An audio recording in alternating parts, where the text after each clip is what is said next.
Welcome to SEC Football Live, brought to you, of course, by ML Rose. 6 great locations all over Middle Tennessee. Great craft beer, great burgers, and great drink specials on Saturdays, where there will be college football games. That is Josh Ward. I am Braden Gall.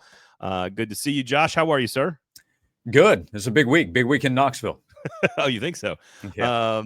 Well, by the way, tickets, I've been looking at tickets. Tickets are very affordable. I am curious to see how many Tennessee people get up into the Horseshoe this weekend. Ohio State fans must be very happy with the job Ryan Day is doing. So here's my question I want to talk Tennessee here, obviously, with you. You can make sure you check them out, WNML in Knoxville with Swain and the whole crew up there. So make sure you check out Josh's work all over the internet. The question I have is, like, what does the layoff do for this team? They don't play in the SEC championship game. They've got lots of time like everybody else. How healthy are they going to be when they suit up on Saturday night?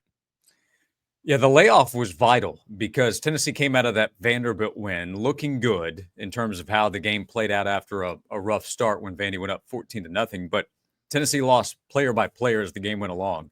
Dylan Sampson, he's really been beaten up all season long. So the break for him as he had to come out was really important. At wide receiver, they lost Squirrel White. They didn't have Brew McCoy in the final game of the regular season.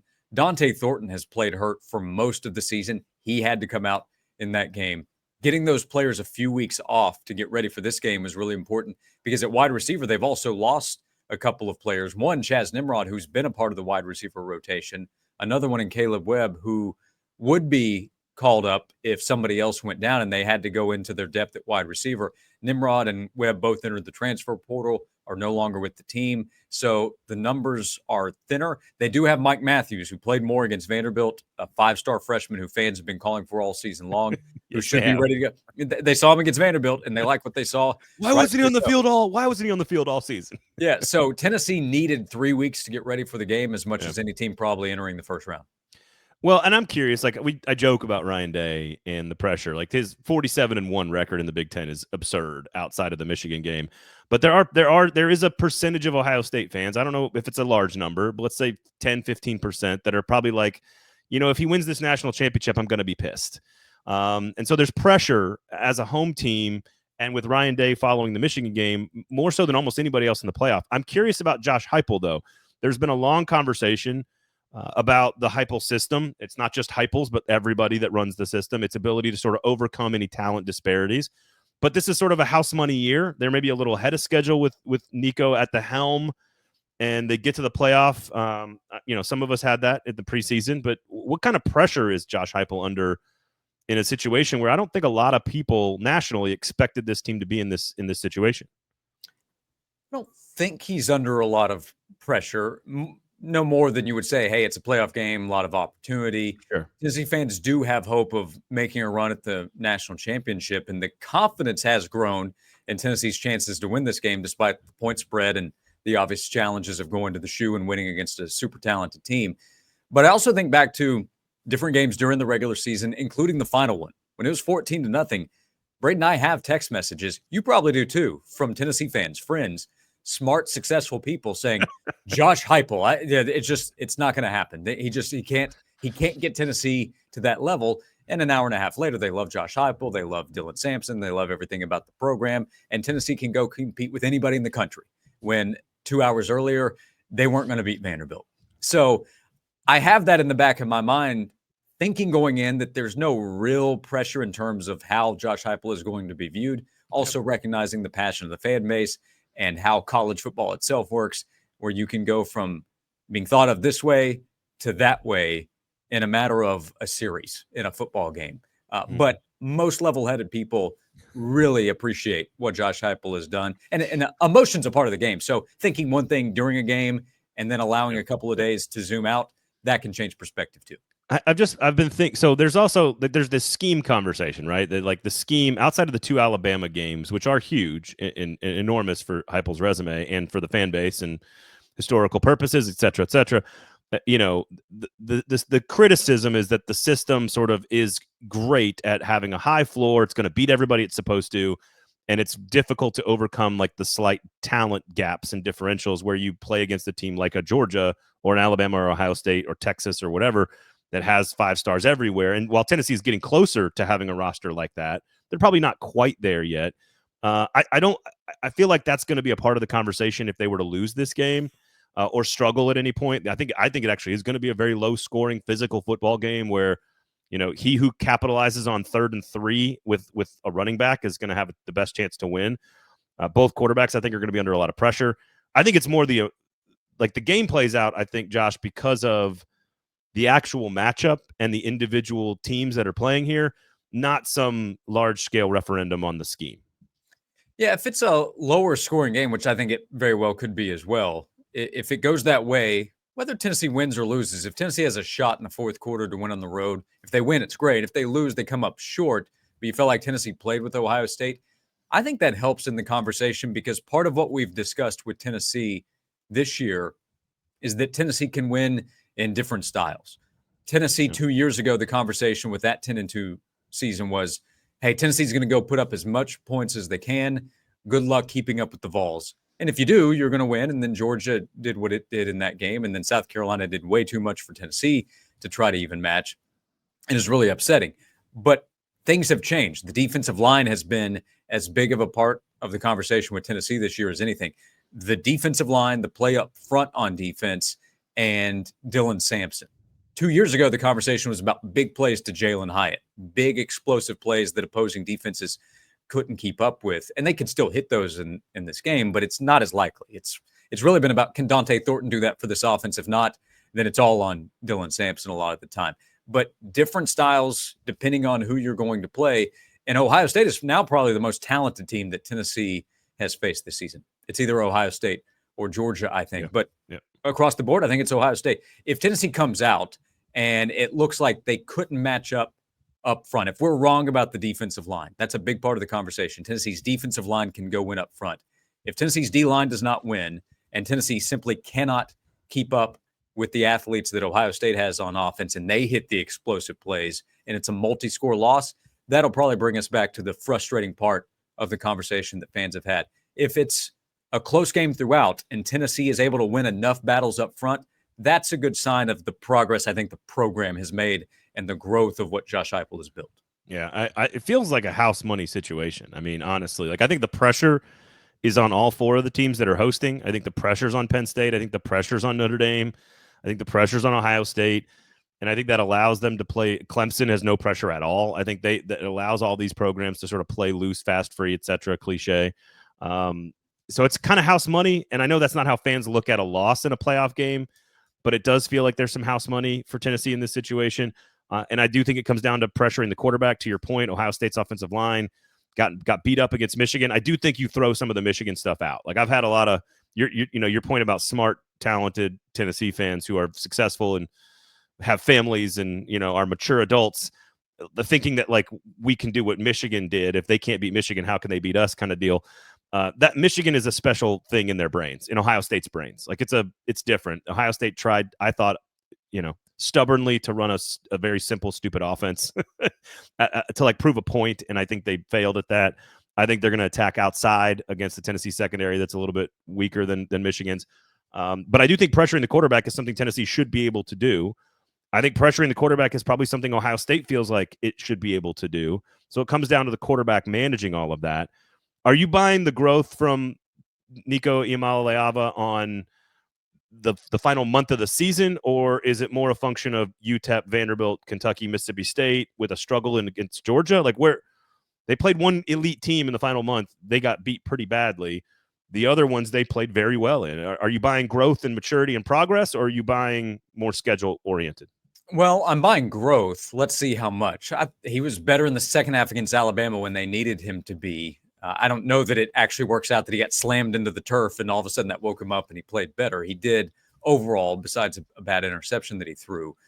But I don't know if he's good enough to go win on the road. If it's on Nico, that's why I bring up if Tennessee has to keep up with big explosive plays by Ohio State, if Jeremiah Smith breaks open for one, if Ibuka breaks open for one, and all of a sudden Tennessee's going to need to go score 31, 35 plus points to win the game, I don't have a ton of confidence that Nico is going to lead Tennessee to that. If he needs to get them to 21 to 30 points to win the game, I think he can do that. I think they can manage drives. Dylan Sampson obviously plays a huge role in Tennessee's ability to do that as well. Nico's better. Is he Is he what a lot of the conversation was in August about what he could become this year?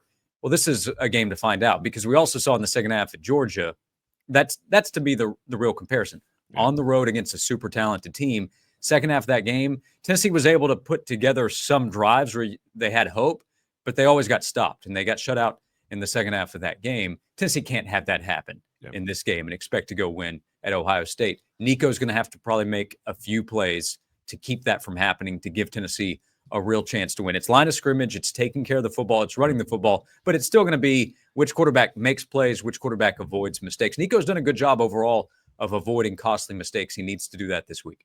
It feels like Ohio State is like one player better in every group. That's how it feels. Like they have Caleb Downs, Tennessee doesn't. They have Smith at receiver, Tennessee doesn't. They have a second running back, Tennessee doesn't. Like they feel very equal. They feel very evenly matched. Strengths and weaknesses align very similarly. I think the coaching staffs are equally excellent at from a depth standpoint. I feel like Ohio State has one more dude. That's how it feels. Is that a silly way to look at it? A reductive way to look at it? I don't think that's a silly way if you're trying to compare the personnel. Anybody that's looking at Ohio State's roster and Tennessee's roster with an objective eye is going to say Ohio State's roster is better. Yeah. Doesn't mean Tennessee doesn't have players. Tennessee has players. Tennessee can win this game, but that also comes back to turnovers, mistakes, maybe handling pressure. If Tennessee's able to make it a close game, if it is that lower scoring type game through the first two quarters and Ohio State starts to feel that pressure going in the second half, well, then let's see. The Georgia game, it's a comparison again, but here's why the spot I think is a comparison. Georgia went into that game with a playoff mindset. They just lost to Ole Miss. Their opinion was, we have to win this game. Ohio State, it is a playoff game. They know they have to win. Yeah. Do they respond accordingly? The pressure is on Ohio State. The talk is about the coach. The talk is about what happened against Michigan. Does Ohio State come out with the mindset? Has that leadership group gotten it across to everybody that we have to come out and prove we are the best team in the country? Let's go play like it at home. If that's the case, that's a big problem for Tennessee.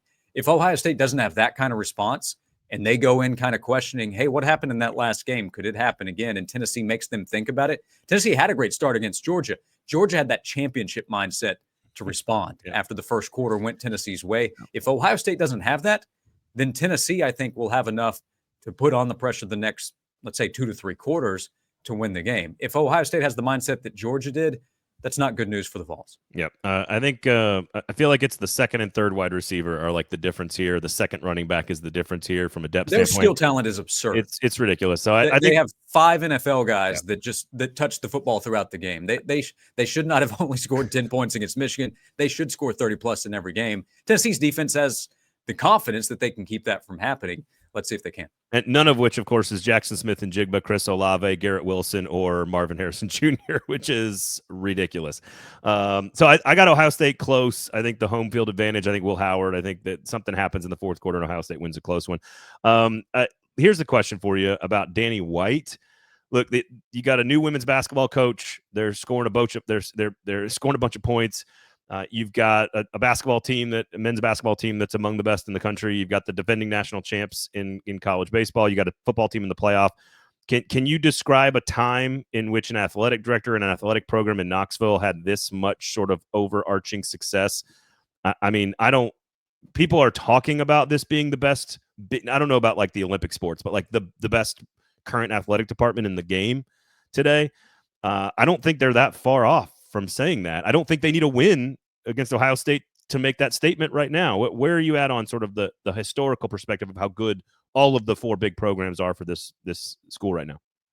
It's crazy how good everything is right now. It's almost unbelievable if you know where Tennessee athletics was just 4 to 5 years ago and the previous decade leading up to that mark. For Tennessee to go from where it was as a laughingstock around the nation from a football standpoint, and then from there, with a lot of Tennessee athletics, to now being in as good of a position as you can be across the board is remarkable. And it's not just that they're good, they are competing at least at an elite level. Tennessee's in the playoff in football. The baseball team has a national championship. Basketball is number 1, and this far out is a legit Final Four national title contender. And then those other sports that they don't get as much attention, they still provide some kind of bragging rights with what's going on. You get a world record set by a swimmer over the weekend. Fans can share that, and it lifts the mood. Excuse me. So your question about the athletic director and then everything across the board, it's as good as I've seen. There have been different times where different sports, 98, of course, they won a football national championship, what Pat Summitt did with Lady Vols basketball, Bruce Pearl's run. But right now, it's 12 months out of the year. Tennessee fans are going from sport to sport, with football being king. There's no question about that. But fans have something to keep up with and feel good about, to have realistic optimism about 12 months out of the year. And I don't believe it's going to slow down with Danny White as the AD or Donnie Plowman as the chancellor. Change will come at some point, but right now, Tennessee fans should feel really good about where things are and I think where they're headed. It sounds like you guys haven't talked about that at all on the show. Over and over and over again. It is weird, Braden, to have this amount of positivity in the town of Knoxville. Be careful. I know, always be careful. But, like that Illinois basketball game, it's one game. But Tennessee pulling that kind of game out, they don't win that game 5 years ago. They don't win that game 10 years ago. So I know it's just one regular season basketball game. But the baseball team holding off Texas A&M, 10 years ago, baseball wasn't there. But Tennessee sports don't win that kind of game. Now fans are really believing – baseball wasn't making the Hoover tournament, not the NCAA tournament. That's the right. Hoover tournament, the SEC tournament they weren't making, which is 14 out of 16 teams were going every year. So it was as irrelevant as it could have been. Tennessee baseball. It's at the top of the sport. It's remarkable. My original thought, like where's the best? It's probably like 04, 05, because they had a College World Series team. They had a pretty decent basketball team, nothing special, really great women's basketball team, and the football team was still pretty good in that sort of 03 to like 05 window. So that's the only time that I can think of that kind of compares. But even then, none of it was as good. Is better now, though. The people within the buildings there working together and supporting each other, that's better now than it was then. All right, final score. Ohio State, Tennessee. Yeah. So I don't even care about predictions, but give me your final score. Yeah. Swain and I have talked about this being a 50-50 game. Swain would probably dodge the question. I think Ohio State pulls out a close one in the fourth quarter. Yeah. But I think Tennessee has a good chance, a better chance than the odds makers give the Vols going in. I tend to agree as well. So ML Rose in middle Tennessee, you've got 6 great locations. If you're coming to town for an event of some sort, we do appreciate that. If you're a Tennessee fan in the market, obviously great craft beer, all the best local beers in Nashville, great burgers, and apparently, as according to my wife, Josh, the best ranch dipping sauce in the state. I don't know how we would go about determining that, but that is her claim. That is her take on ML Rose. So make sure you go check it out. They got the SEC sandwich drink specials on Saturdays and Sundays. So if you're getting ready for playoff games on Saturday, make sure you tune in. Make sure you swing by one of the 6 great locations in Middle Tennessee and get yourself the SEC breakfast sandwich on the brunch menu and 2-for-1s. It's great. So go check it out. Josh, of course, you can listen to him on WNML in Knoxville. And are you still on the Twitter machine, formerly known as? You're still up there, right? At Josh_Award. There you go. Hasn't changed in a long time. Like and follow, hop into the replies. There you go. Always a pleasure, my guy. Have a good one. Thanks for hanging out with us. We do appreciate it. Thanks, Braden.